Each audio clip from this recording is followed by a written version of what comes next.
Dear, dear, how queer everything is today. And yesterday things went on just as usual. I wonder if I've been changed in the night. Let me think. Was I the same when I got up this morning? I almost think I can remember feeling a little different. But if I'm not the same, the next question is, who in the world am I? Ah, that's the great puzzle. And she began thinking over all the children she knew that were of the same age as herself, to see if she could have been changed for any of them.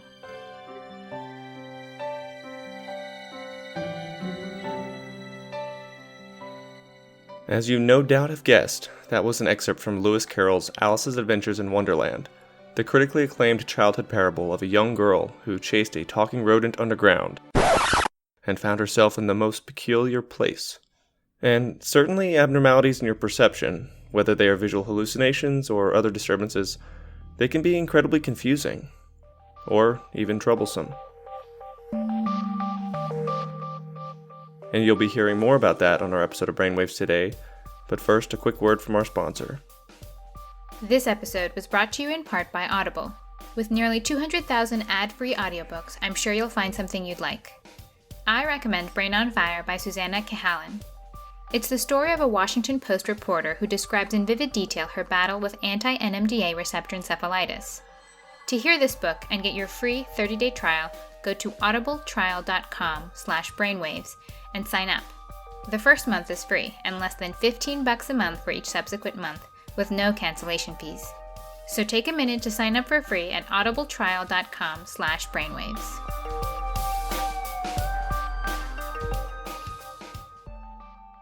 Welcome back to Brainwaves. I'm Jim Siegler. In this week's episode, we cover some of the most common and not so common, more like crazy causes of disturbances that can affect a patient's vision, including the Alice in Wonderland syndrome. Yep, that's a real syndrome. To help me through these unusual pathologic alterations of visual processing, I called in a specialist. My name is Geoff Aguirre. I am a behavioral neurologist and a vision neuroscientist. And Dr. Aguirre has been the first to describe one or two of these syndromes. I have been on a slow and steady trek towards vision from my earliest days of my graduate work. I have so many questions to ask you, and I really don't even know where to start. Luckily, I made a few notes to keep me focused, so my first and most obvious question is, what's your favorite sci-fi movie? There are so many to pick from, so this one's tough. Let's see. Going back and hitting some of the classics of the 80s and 90s. So recently I gave the Aliens pair a watch, which are really just fantastic movies. I'm right there with you. Those are all in my top sci-fi collection as well, as much as it pains my fiancé to know that. Okay, now on to vision. But before we can even get into the really interesting disorders like that Alice in Wonderland syndrome, let's start with the basics of visual processing, beginning in the lateral geniculate nucleus through the primary visual cortex. At some point, dots become lines, lines become shapes, shapes become objects, and then at that point, the objects start to kind of confuse me. Can you explain some of the basics of this higher order visual processing for us? Yeah, so you're asking the hard problem of vision science, which is how do we go from the image that lands on the retina to a full representation of all the rich variety of objects and stuff in the world? And it really is a hard problem. So, of course, in the eye, there are the photoreceptors, the rods and cones, and that's what actually does the catching of light, the photons, and then passes that information through some processing in the eye to the retinal ganglion cells. And the retinal ganglion cells, their output are the axons that then form the optic nerve and then head back to the lateral geniculate and then finally to the cortex. So primary visual cortex, or area V1, that's the first spot where vision lands in the central nervous system in the cortical pathway. And from there is a series of processing stages that visual information goes through. And for the sake of time, we've summarized these stages of visual processing in greater detail in our prior episode of the Quanta series, the episode called Agnosia. In short, there are two broad visual pathways which you should know about. The what pathway, or the ventral stream, where object recognition takes place, and the where pathway, or the dorsal stream, where object location and information on movement is processed. Each of these specialized areas, if you damage them, you end up with deficits in vision that seem to make sense based upon some of the specialization that takes place in these areas. So the most famous and best studied example of this is prosopagnosia. So damage to this area within the fusiform gyrus causes people to have trouble recognizing faces. And so if you somehow, in damaging this right-sided posterior temporal lobe area, the face fusiform gyrus, often from a tumor, from encephalitis, a hemorrhage, or a small stroke, the patient will retain the ability to perceive the face, the gender associated with that face, the facial expressions, the eyes, the nose, the mouth, and so on. But the patient with a damaged face fusiform gyrus won't be able to assemble all that information into a useful concept of, that's Courtney. And we talk about this in much greater detail in the agnosia episode, because you can have agnosias for objects just as you would for faces and for other things, so take a moment to listen to that for more information. But to take this visual processing problem back a step, or even a few steps actually, back from V5 all the way to V1, there are some disturbances of vision where the patient may actually imagine what it is they're trying to see, without even clearly registering that raw visual information. For many of those early areas, particularly V1, V2, V3, the main thing that people have is a scotoma. So they'll have a homonymous, either a quadrant loss or a hemianopsia as a consequence of that lesion. What is kind of interesting about that, though, is that many times patients are unaware that they have that deficit. So people will have a lesion in V1 or V2 or V3, and if you go and formally test their parametric fields, you'll find that they've got a big blind area. They've lost a quadrant. They've maybe even lost an entire hemifield, and they just haven't noticed it. And why that happens is a really interesting puzzle. In fact, these patients may be so unaware of this deficit that they may even confabulate a false visual perception. According to Dr. Aguirre, this is a very odd phenomenon where they start to hallucinate within their now completely blind visual field and will swear up and down that they see just fine and will interpret this sort of noisy, hallucinatory content that's coming from their deafferented higher level visual areas and ascribe meaning to it and interpret it and go on as if they see just fine. And this happens often enough that we've given it a name, Anton syndrome. Not as incredibly rare as you might think. So this is a syndrome that you can run into in clinical practice, either from bilateral stroke, so a tip of the basilar, or bilateral PCA stroke distribution, or sometimes folks with really bad press, for example, will end up with this. And you really shouldn't confuse it with delirium. At one point, I was actually asked to see a patient for her delirium, because for the last 24 hours she had not been as cooperative with physical therapy during her hospitalization for heart failure. And when I saw her, I realized she wasn't really making eye contact with me. After a minute of chatting with her and realizing that she never even looked at me in the face, I asked her if she had trouble seeing, to which she said no. And being the skeptic that I am, and that I think every neurologist should be, I asked her what color my tie was. She said it was a lovely dark blue, and that's when I realized that she just couldn't see. Pupils were normal and reactive to light, so the optic nerve and probably the retina were intact, but to confrontational testing, she had no idea what was in her visual surround. I wasn't wearing a tie that day. And her head CT that we got right then showed bilateral PCA infarcts.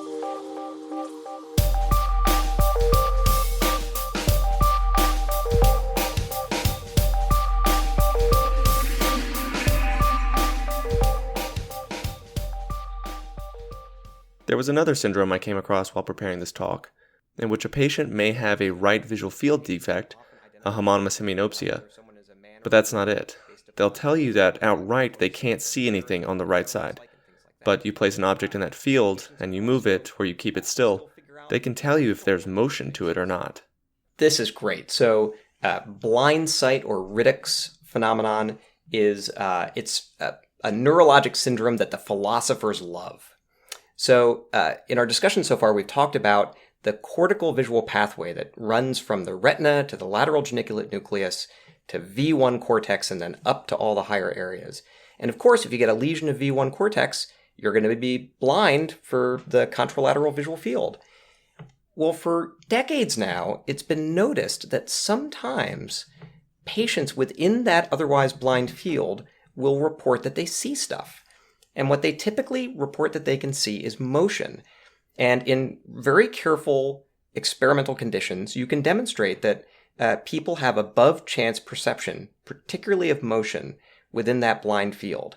And the thing that's remarkable about it is that patients will often, under some circumstances, deny that they can see anything, but will guess above chance if motion is present there or not.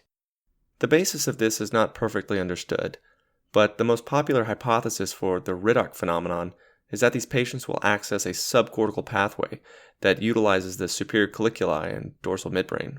Sort of the ancient visual system of the central nervous system, and they're particularly specialized for detecting motion and moving the eyes towards sudden transients in the visual field. But there are other hypotheses as well, like a separate pathway from the lateral geniculate ganglion to the area MT of the parietal lobe that encodes motion information, a pathway which would entirely bypass that damaged V1 area. Again, it's not very well understood, and many have their own opinions, but there must be some sort of evolutionary advantage to this type of redundant circuitry, like how some frogs can detect motion in the air, and without even consciously perceiving it per se, they will shoot their tongue out to that exact location to grab the moving object, fly, and retract the tongue. The delay in conscious perception of movement in this scenario might change a feast into a famine. Moving forward into more proximal areas of the visual processing pathways, there's a similar phenomenon of visual hallucinations seen in Anton syndrome, but it's seen in patients who have really bad retina disease, like macular degeneration. The visual input is so poor that these patients also fabricate an elaborate visual scene in the absence of complete retinal stimulation or processing, the Charles Bonnet syndrome. Yeah, that's great that you linked those two together, because so hallucinations are a fascinating topic in and of themselves. And we can think about two primary ways that hallucinations happen. One is as a consequence of something that happens along the visual pathway. And I'd say the other large class of causes of hallucinations are more disruptions of neurotransmitter function broadly. And so Anton syndrome and Charles Bonnet syndrome and a number of other hallucinatory phenomena all are the consequence of what we might call a release hallucinosis, that you have this visual system that's all primed to process the information that comes in from the retina, and it will just keep on working even if it gets noisy input. Which makes a whole lot of sense if you think about it. You want to convert in a sort of top-down processing model whatever raw input you get into something that's tangible, something that's real, even if there's not much to go on. Imagine it's late at night and you're walking home. I'm sure many of you have experienced this. And you see a shadow or a dim figure in the periphery. Your brain might be crazy enough to tell you it's something that it's absolutely not, like a creepy guy in a trench coat or something.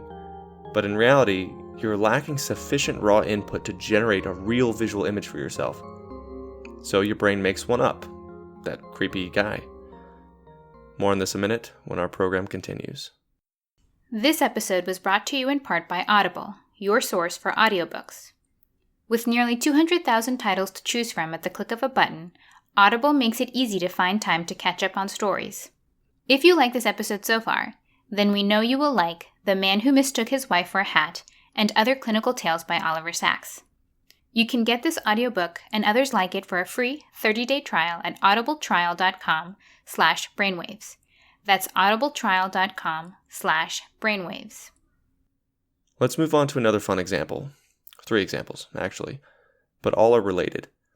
Last year, I saw 3 patients on our stroke service within a matter of 1 week, all of whom presented with, quote, triple vision. This is one of those things you'll never believe, but trust me, it happened. Each patient told me they came to the hospital because they were seeing 3 of the same thing, and these disturbances persisted even with one eye closing.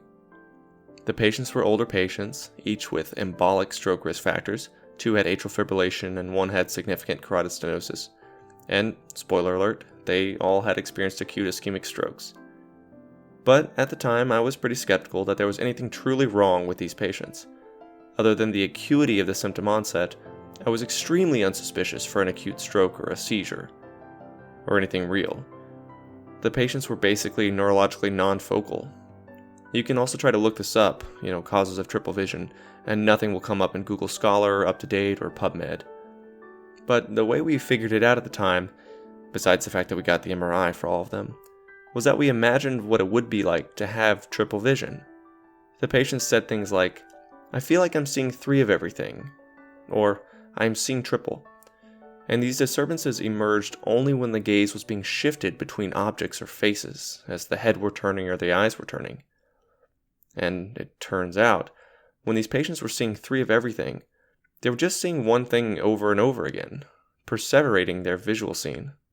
And this visual perseveration, it's been described before. In neurology, we call it Palinopsia.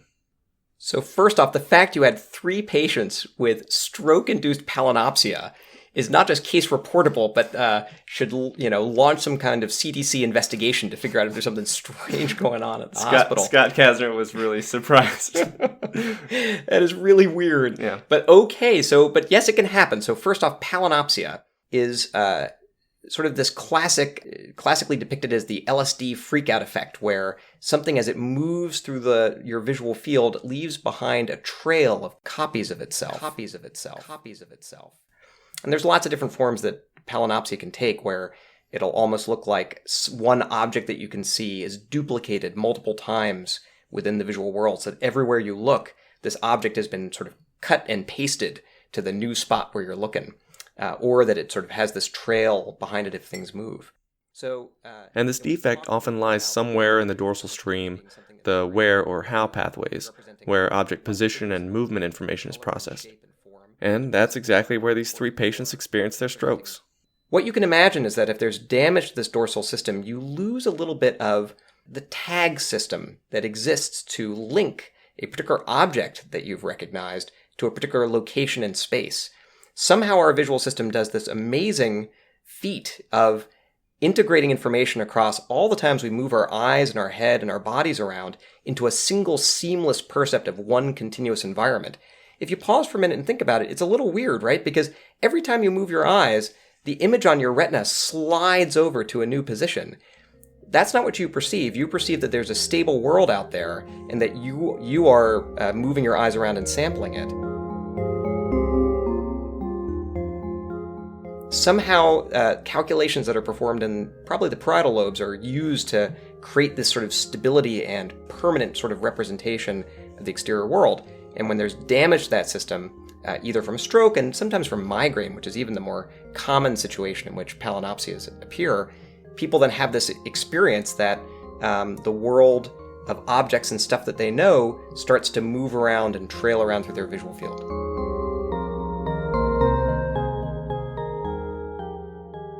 We've covered an incredible amount of ground at this point, from visual release phenomena of the Charles-Bonnet and Anton syndromes, to impairment in object recognition, the visual agnosias, and in really poorly understood networks that result in the Riddick syndrome, and now visual perseveration or Palinopsia.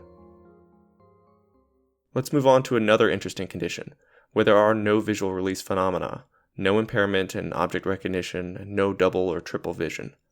The patient's able to see everything, and to recognize everything, but still something is not quite right. It's the dimension of the objects, or the relative dimension of the observer in relation to their surrounding objects. The Alice in Wonderland syndrome. A syndrome which is quite rare, actually. Here's what Dr. Aguirre had to say about a case. I've seen a case of Alice in Wonderland syndrome, who I dimly remember, but I sure remember the punchline, which is that this turned out to be migraines. And so this was a younger woman who maybe even been less than 18, who came to her parents with these complaints that her vision was changing in very weird ways. That sometimes she would find that everything in her room just felt too small to her, and this was that she would then go and start to touch and feel things in her room to confirm that they really were the size that they should be, and not sort of this shrunken down version of what she perceived them to be using her eyes. And this would last for a period of time, and then come in episodes. So she would have several minutes during which her perception would be changed in this way, and then it would go back to normal. And so she was brought with some concern by her parents in to see me. And what it turned out to be was headaches, because a little bit later on, she started to develop classic migraine symptomatology, including some of the flashing fortification scotoma that we normally associate with classic migraine. As it turns out, the original patient with the Alice in Wonderland syndrome also experienced symptoms of micropsia, macropsia, and teleopsia, along with migrainous headaches. No, it wasn't Alice. It was Alice's creator, Lewis Carroll, or more accurately, Charles L. Dodgson, who assumed Lewis Carroll as his nom de plume. Dodgson's portrayal of Alice in 1865 was very much autobiographical. Curiouser and curiouser. Whereas Alice would experience her body shrink in size with ingestion of a magical tonic, or grow to several sizes larger after eating a cake, Dodgson documented subjective visual disturbances much like these in his own personal diary. These disturbances, which also included loss of vision and visual scotoma, would precede what he called bilious headaches, meaning headaches that were accompanied by indigestion, nausea, and vomiting, which we call migraines these days. And he even sought out an oculist to evaluate him for these peculiar eye symptoms, or at least symptoms he thought were affecting his eyes. It would be nearly 100 years before physicians like Lippmann and Todd would describe these visual perceptions in greater detail, as they accompany migraines. And at about this time, in the mid-20th century, the title Alice in Wonderland syndrome was born.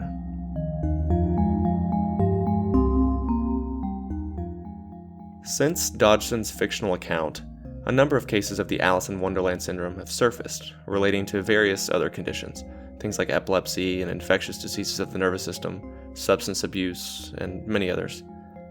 But because these patients are so few in number, there really has not been a great systematic study of how best to treat them and manage these strange visual disturbances. Back to Dr. Aguirre's patient. How'd she do? She did great, actually. So I can't tell whether or not it was the calcium channel blocker or she got a little bit older, but they went away and she didn't require treatment after that. What a great case. And I'm happy for her. I can only imagine how disabling it would be to feel that your body is out of proportion to your surroundings, or that objects are now too large or too small to manipulate or to feel useful. Okay, actually, I take it back. I can't really imagine that. I don't know what I was talking about. But we're getting close to that time where we wrap up the show, and I wish we had more time to talk about other causes of visual disturbances and get into more detail about migraine and seizure physiology, especially intoxication and withdrawal syndromes and psychiatric disease. But we're running short on time, so the listener will have to read up on this on their own time. Or you'll have me back. Or I'll have you back. That's another good suggestion. Thank you so much for being on the show, Dr. Aguirre. Really appreciate your time. My absolute pleasure. Anytime. Again, that was Dr. Geoffrey Aguirre, cognitive neuroscientist and neurologist here in Philadelphia. I hope you all learned as much as I did from this talk. I think disorders of vision are really fascinating.